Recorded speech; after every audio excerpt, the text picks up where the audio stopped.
So today I would like to speak about meditation. So now we know that there are different types of meditation.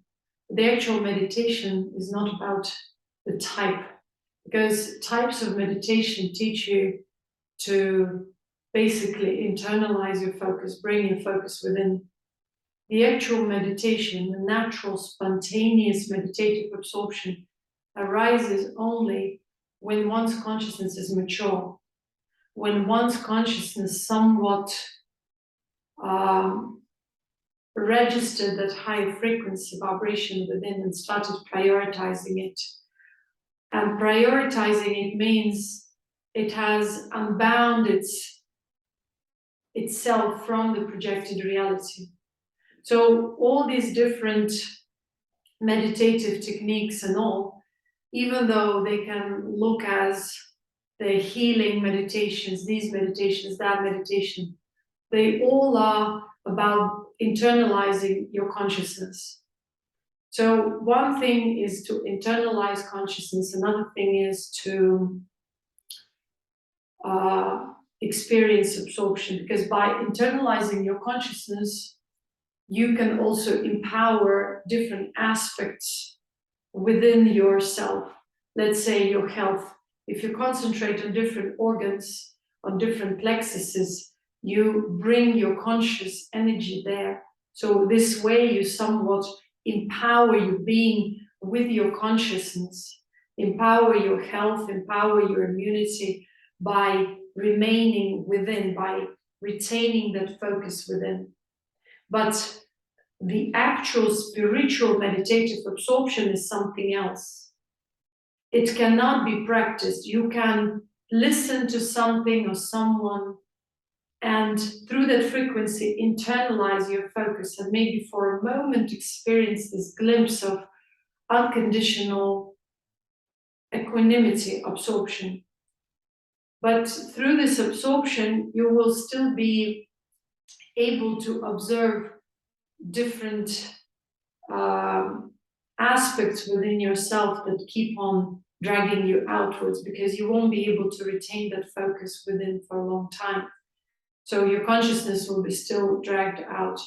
And so these currents that drag your consciousness outwards will be clearly noticed once you're absorbed, because your absorption will be interrupted. And so we cannot really practice meditation forcefully. We just have to try to prioritize ourselves more and bring focus within. When we see that our mind is scattered, you may sit with eyes closed in whichever position, it doesn't matter. You don't need to sit in a lotus position or any other position to meditate. To truly experience meditation, you can even be walking or doing whatever, is this deep, blissful state of equanimity and absorption that just overpowers you, that brings you within naturally. But that doesn't stay, because the mind is still immature, the consciousness is still used to connect to the projected reality, get lost there, get attracted by some elements and empower those elements outside of itself.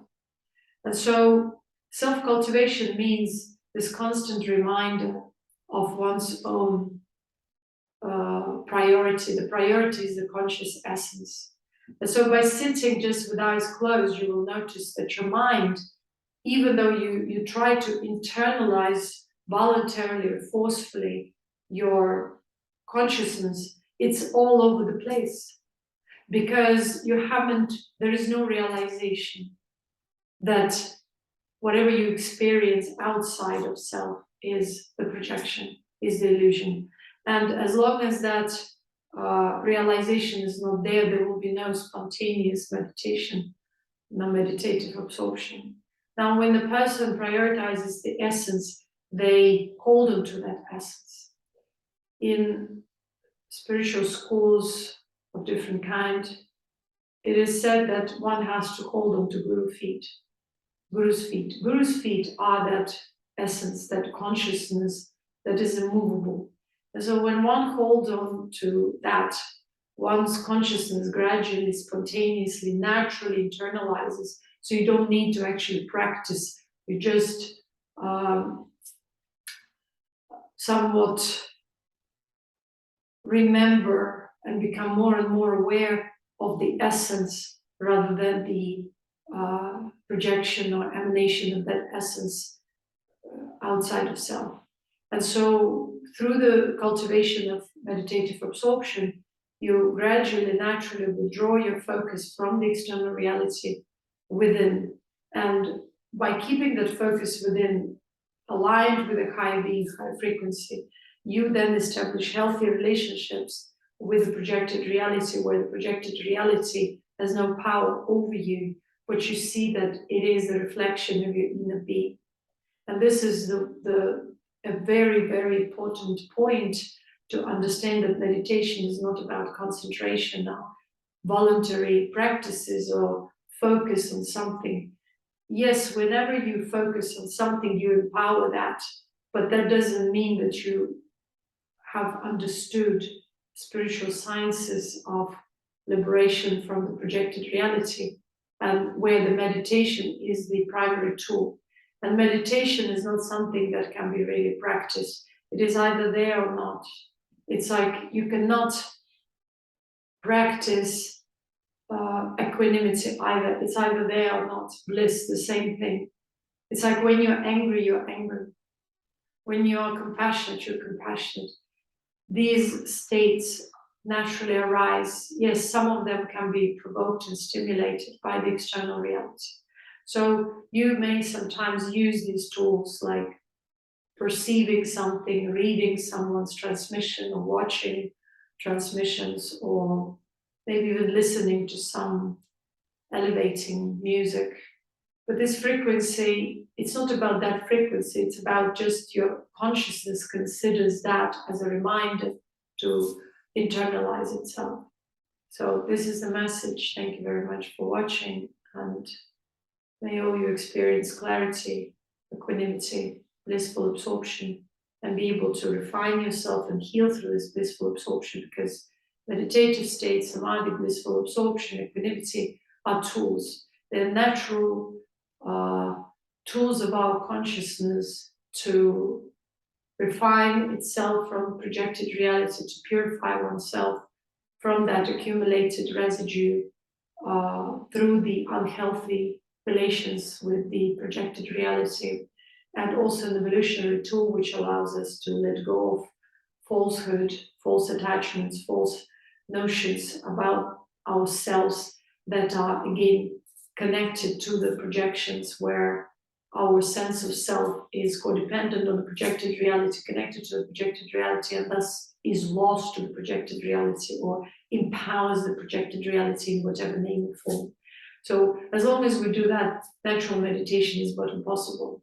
That's why it's such a still rare phenomenon, because no matter what you practice, if there is no inner awakening, and even if there is this inner awakening, and you may experience absorption glimpses, your consciousness will still be empowering the external reality. And as long as it does so, you cannot really establish yourself, realign and heal and fully refine yourself, so that you can actually realize what spiritual evolution is and get to the, so to speak, next level. And there are no clearly defined levels, so I don't want to misguide others with these notions, but it's just, everything is just unraveling through the letting go and dissolution of obstacles, of limitations within oneself, so that the essence is revealed itself clearer and clearer. And enlightenment is nothing but clarity.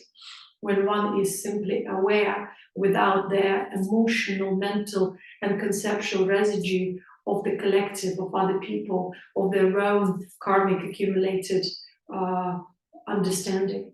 So when all that is dissolved within one space of consciousness, one is nothing but the vessel of absorption, bathes in blissful equanimity constantly, and through that one transforms one's flesh as well. So everything has to come at a time, once at a time, gradually, and nothing should be forced or sped up, because if we do so, we just